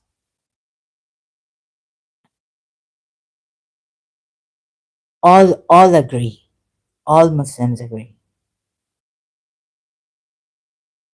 Don't listen to these devils. They are enemies of Allah and Prophet Muhammad and the Imams and the saints and the believers. They dislike because, but who created this enmity even against polytheists? Abraham and his people. Surah Mumtahana ayat 4. Now let me not go there. So 1 hour 50 minutes. Oh, it's 11:30. It's late. I better go now. Okay, so In conclusion, we've reached a conclusion now through this way that at least to say what I like Muslims use methods, so not to worship the methods, rituals in ritual forms to come near to Allah. We don't. So they say we don't worship even awliyas, right? Like the polytheists do in Surah Zumar. They say also Surah Zumar 3, and so not to call upon these polytheists, not to take them, not to worship them. I will be, oh no, no, I don't need to contemplate because these are awliyas and how to put it to you, protectors besides him. Say, we worship them. So, it's not clear like the Quran as I can't. What does Allah mean by worshiping them? But here he means associating with others, you disbelieve. That means you're not even, and here, oh yeah, are servants like you who should not be worshipped. Those you, so here the point of worship also would come, right? Calling upon anyone, even besides or with Allah, is shirk, unforgivable. And if you call upon them, it is believing in them, which wouldn't believing in them be worship? So, what actually is worship then? This Allah has not made clear, right? Or recognizing the worth of Allah, devoting one to Allah. So, metaphysically, sorry, I'm just joking. Also, to explain, Zahara finds it very hard right now. What is worship? So I'm a little bit lost. What is worship? Recognizing that there's no power according to Muslim believers, but in one being worshipped, or being in awe of this power, and not any. Not no no. It's not power. He's supreme. It's beyond.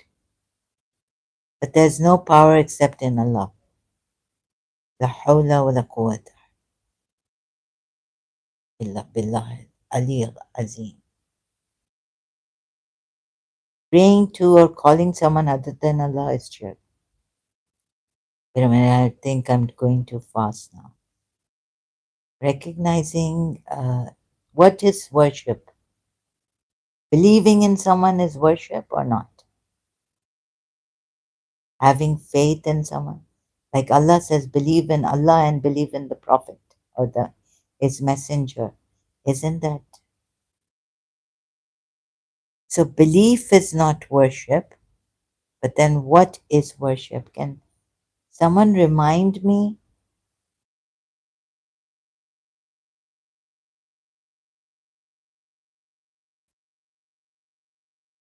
So the pure deen is for Allah.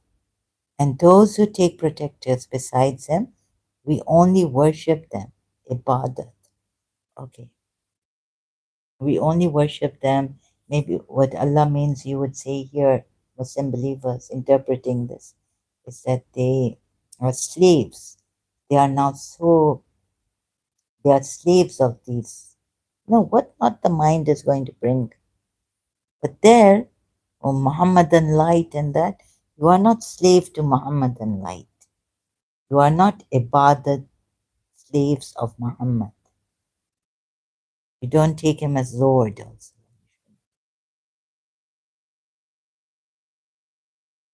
There's a this wrong way Allah has put Isa Ibn Maryam is Lord with Allah. You can take him. There's so many errors and all, and for how many years, and even the Ismailis with their Imam, see how wrong they have gone. Unfortunately, it's so sad, it's heartbreaking, it's shocking, but something is holding me back. I mean, holding me, and I'm not that shocked. At times I am, but I come out of it. That, and such great minds. like Dr. Khalil Andani and Ismaili Murids, scholars, religious scholars, in 12er Shias, in Sunnis, also Ibn Arabi, Sufis, they've all got it wrong about Islam.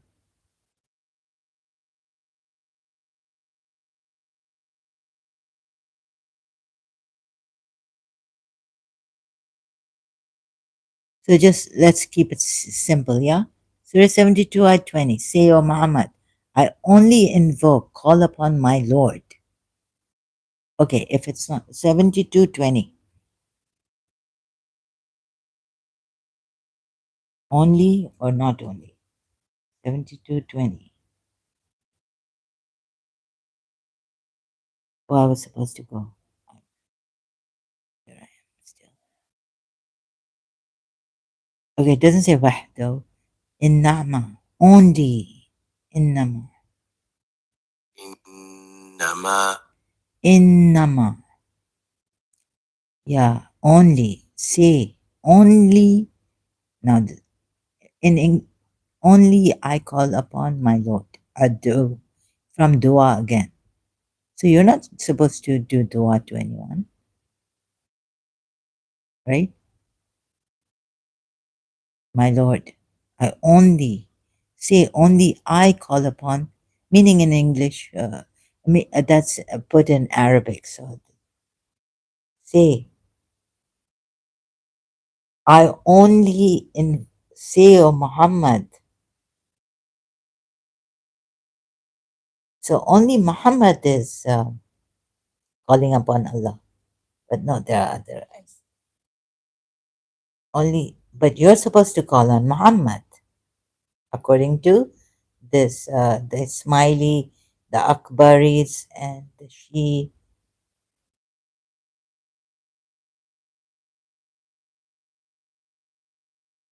My goodness. And you are the light of the world. You just need to realize it.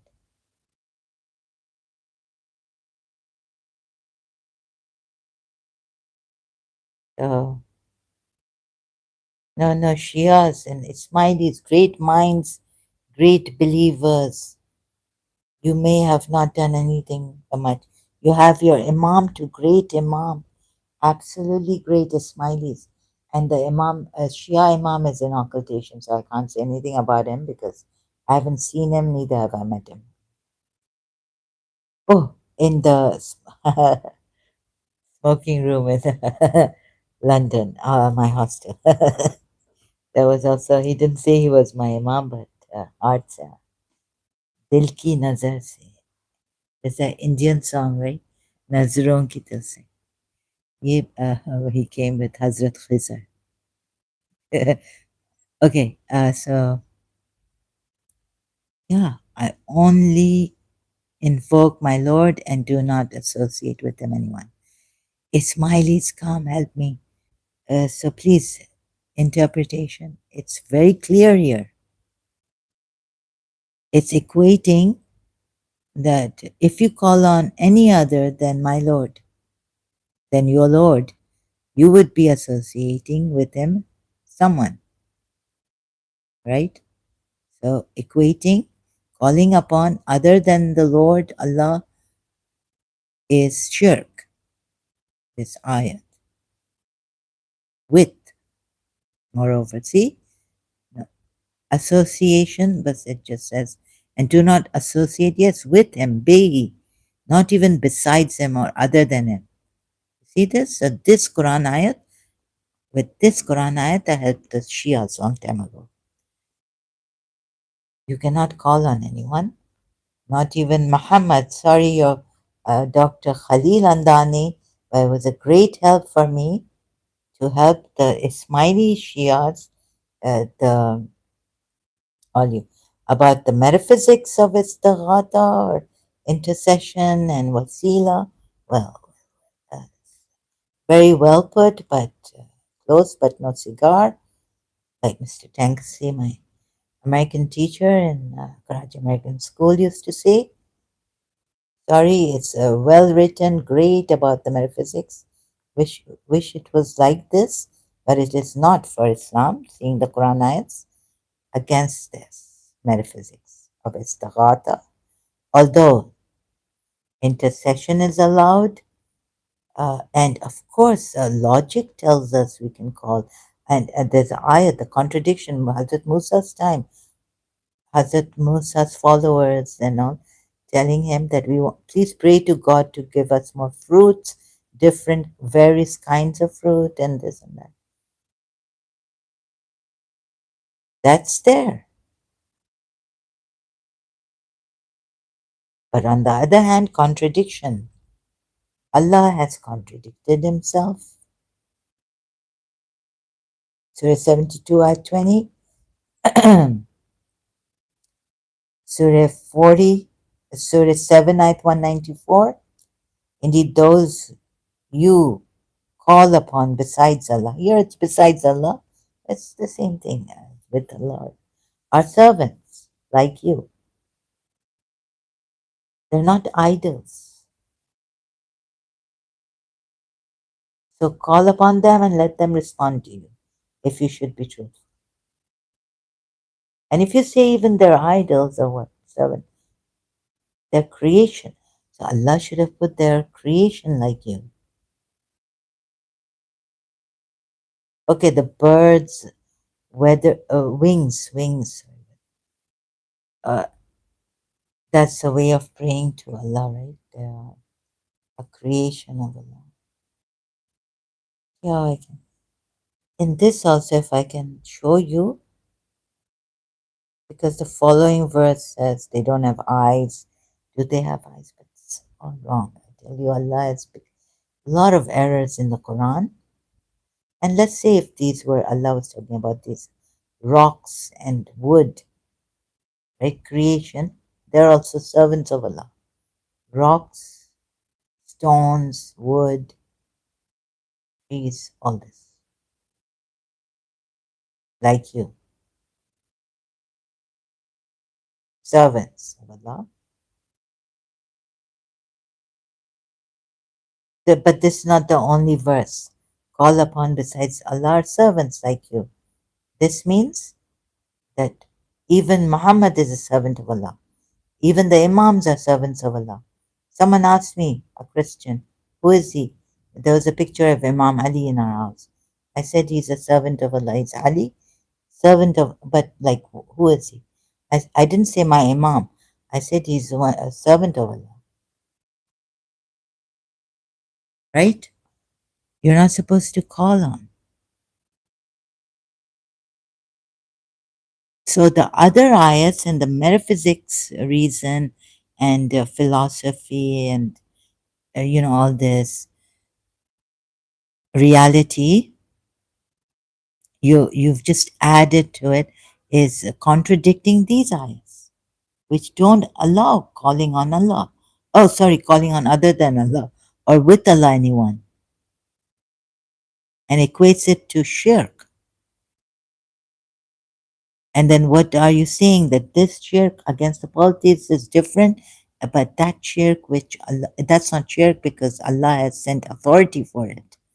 Then Allah should have said, look, like for example, in Surah Nahl ayat also, right?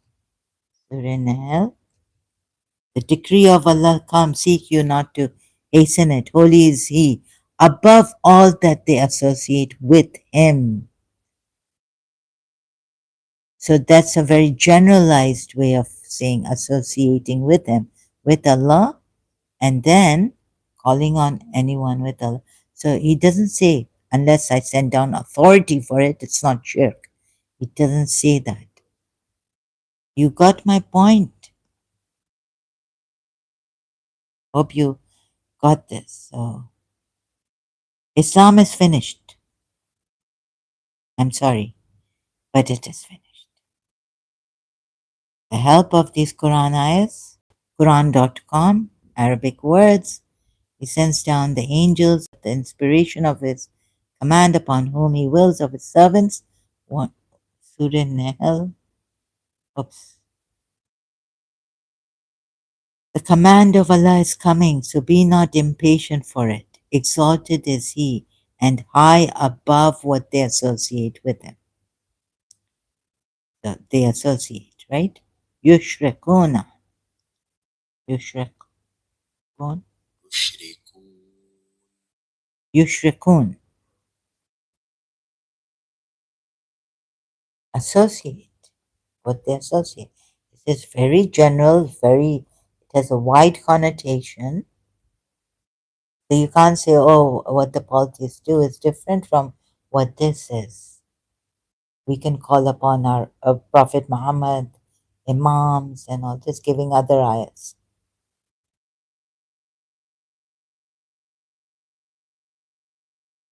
And for this, like quoting, like the Salafis take, quoting other such ayats, but Dr. Khalil Andani didn't quote these ayats, which are very direct and very, I mean, Allah is not that clear, but you know what, you get it, right? Surah 72, ayat 20. This ayah equates invoking other than Allah with shirk. So, invoking other than Allah is shirk. Say, O Muhammad in bracket, I only invoke my Lord and do not associate with him anyone. Surah 46, ayat 5. And who is more astray than he who invokes besides Allah?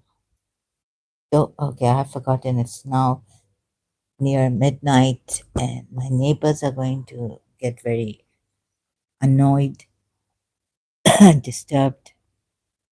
I don't want to disturb my neighbors. Astray are those who invoke, call upon other than Allah. Got it? Surah 7, ayat 194. Then Dr. Khalil Andani has not quoted these ayats. Surah 40, ayat 12. Very direct. Generally, shirk is an unforgivable sin, but and directly said, calling on. So, anyone with Allah even is shirk. Call Allah alone. Okay? I hope you all got this. Thank you for your time. Thank you, Morated or okay, at Morated 1489. Really appreciate. And thank you, Dawat Murtad. Also, God bless you. And if there is a God, if you believe in God, I can say this. And I would say best wishes to you. Hope and wish, or we could at least find something. Let's see. Let's see what. But for now, love is the greatest. And I wish you love, and that you realize that you are love, you are true love. That's the greatest. So I leave you now. Oops, sorry, excuse me. But thank you for your time and attention. I will see you later. And here to serve and help like this. Sorry, I can't reach out more than this in this way to help my fellow human beings. So, anyone with any problem, any discussion, you want to have a discussion without a debate, please. Learn to have a discussion without a debate, friendly one, honest one, and be upright and honest about it. Thank you. Okay, no one? Thank you so much. I hope I can leave you with the best of life, a beautiful, most beautiful life, and everything, with family and friends, and love yourselves and yourselves also.